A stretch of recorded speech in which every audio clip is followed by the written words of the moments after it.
இளநிலை மருத்துவ தேர்வில் முறைகேடு செய்ய உடந்தையாக இருந்த எம்பிபிஎஸ் மாணவர்கள் 26 பேரை உடனடியாக கல்லூரியிலிருந்து நீக்கி தேசிய மருத்துவ ஆணையம் அதிரடியாக நடவடிக்கை எடுத்துள்ளது.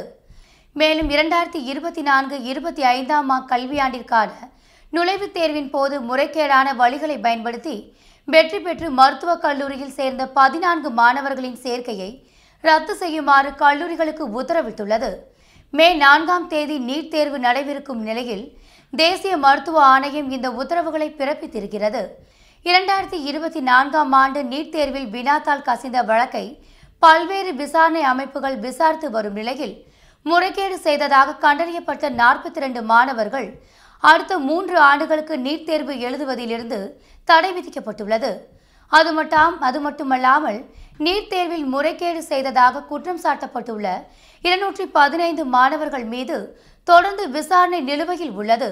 இந்த நிலையில்தான் முறைகேட்டில் ஈடுபட்டு குற்றம் நிரூபிக்கப்பட்ட 26 எம்பிபிஎஸ் மாணவர்களை உடனடியாக கல்லூரியிலிருந்து நீக்கம் செய்யுமாறு சம்பந்தப்பட்ட மருத்துவக் கல்லூரிகளுக்கு தேசிய மருத்துவ ஆணையம் உத்தரவிட்டுள்ளது.